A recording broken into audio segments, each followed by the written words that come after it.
കേന്ദ്രത്തിലെ BJP വിശിഷ്യ നരേന്ദ്രമോദിയും അമിത്ഷായും മുഖ്യമന്ത്രി പിണറായി വിജയനുമായിട്ടുള്ള ബന്ധം കേട്ടതിനേക്കാളും 100 ഇരട്ടി ശക്തമാണ് എന്നുള്ളതിൻ്റെ തെളിവുകൾ കൂടുതൽ പുറത്തു വരികയാണ്.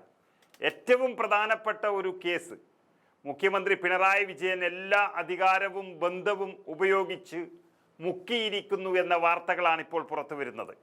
അതായത് പിണറായി വിജയൻ്റെ മകനും വലിയൊരു തട്ടിപ്പുകാരൻ ആണെന്നുള്ള കാര്യം 100% കുടുങ്ങേണ്ടുന്ന കേസിനെയെല്ലാം അമിത്ഷായെയും മോദിയെയും അഭയം തേടിയപ്പോൾ കിട്ടുന്ന സഹായം ചെറുതല്ല.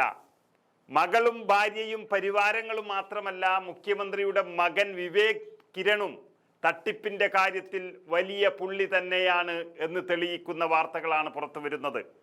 ED സമൻസ് അയച്ചതുമായി ബന്ധപ്പെട്ട വിവരങ്ങളാണ് ഇപ്പോൾ പുറത്ത് വന്നിരിക്കുന്നത്. ED സാധാരണ സമൻസ് അയക്കുന്നത് സാമ്പത്തിക ക്രമക്കേടിലാണ്. അത് തന്നെയാണ് അച്ഛനും മകൾക്കും പരിവാരങ്ങൾക്കും മുഴുവനും ഉള്ള പണി. കുറച്ചുകൂടി വ്യക്തമായി പറഞ്ഞാൽ ലൈഫ് മിഷൻ കേസിൽ 2023 ED മകന് സമൻസ് അയച്ചത്. 2023 ഫെബ്രുവരി 14 രാവിലെ 10:30 EDയുടെ കൊച്ചിയിലെ ഓഫീസിൽ എത്തണമെന്നായിരുന്നു പിണറായി വിജയൻ്റെ മകന് സമൻസിൽ ഉള്ള ആവശ്യം. എന്നാൽ സമൻസിന് മറുപടിയായി വിവേക് ഹാജരായില്ല എന്ന് മാത്രമല്ല, ഇതിനെ മുക്കിക്കളയുകയും ചെയ്തിരിക്കുന്നു. ക്ലിഫ് ഹൗസ് വിലാസത്തിലാണ് സമൻസ് അയച്ചിരിക്കുന്നത്. അതേസമയം വിഷയത്തിൽ EDയുടെ തുടർ നടപടി എന്ന് പറയുന്നത് ഉണ്ടായില്ല എന്നാണ് വിവരം ലഭിക്കുന്നത്. അത് പരിശോധിക്കുമ്പോഴാണ് BJPയും പിണറായി വിജയനും തമ്മിലുള്ള ബന്ധം ഉപയോഗിച്ച് മുക്കിയതാണ് എന്ന് മനസ്സിലാകുന്നത്. നമുക്കറിയാം, കേരളത്തിനകത്തും പുറത്തും പിടിക്കപ്പെടുന്ന പല തട്ടിപ്പു കേസുകളിലും മുഖ്യമന്ത്രിയുടെ കുടുംബക്കാർ പിടിക്കപ്പെടുന്നുവെന്നും അത് കേന്ദ്ര BJPയെ കണ്ട് കേസ് ഒതുക്കുന്നു എന്നതും വലിയ അപകടത്തിലേക്കാണ് വിരൽ ചൂണ്ടുന്നത്.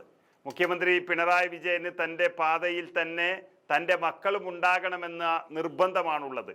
അതാണ് ഈ തട്ടിപ്പ് കാര്യങ്ങളിലെല്ലാം മക്കളുടെ പേരിങ്ങനെ വരുന്നത് എന്ന് പറയുന്നവരുമുണ്ട്. എന്നാൽ അതിനെയെല്ലാം ഒതുക്കി തീർക്കാൻ മുഖ്യമന്ത്രിക്ക് കഴിയുന്നു എന്ന് പറയുമ്പോൾ അവിടെയാണ് BJP ബന്ധം എല്ലാവരും വ്യക്തമാക്കുന്നത്. ലൈഫ് മിഷൻ കേസ് വിവാദം കത്തി നിൽക്കുന്ന സമയത്താണ് വിവേകിന് ED സമൻസ് അയച്ചത്. നമുക്കറിയാം, സ്വപ്ന സുരേഷിനും സരിത്തിനും ED നോട്ടീസ് അന്ന് കൊടുത്തതാണ്. അതിനോടൊപ്പം തന്നെയാണ് ഇത് എന്നും വ്യക്തമാകുന്നു. 4.5 കോടി രൂപ കമ്മീഷൻ വാങ്ങിയെന്നുമുള്ള വിവരങ്ങൾ പുറത്തു വന്നിരുന്നു. എന്നാൽ വിവേകിനെതിരെ ED തുടർ നടപടിയൊന്നും എടുത്തിരുന്നില്ല. BJPയും CPMഉം ഒത്തുകളിക്കുകയാണെന്നുള്ള ആക്ഷേപം അന്നു തന്നെ കോൺഗ്രസ് പോലെയുള്ള പ്രതിപക്ഷ പാർട്ടികളെല്ലാം ഉയർത്തിയതുമാണ്. അതാണിപ്പോൾ ഒന്നുകൂടി വ്യക്തമായി പുറത്തു വന്നത്.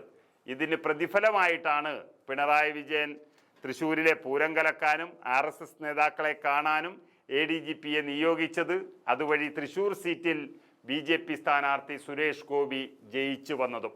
അങ്ങനെ സ്വന്തം കുടുംബത്തിൻ്റെ തട്ടിപ്പും വെട്ടിപ്പും മുക്കാൻ BJPക്ക് കമ്മ്യൂണിസ്റ്റ് മാർക്സിസ്റ്റ് പാർട്ടിയെ അടിയറവ് വച്ച പിണറായി വിജയനെയാണ് ഇതിലൂടെ കമ്മ്യൂണിസ്റ്റുകാർ ഇനി പടിയടക്കാൻ പോകുന്നത്.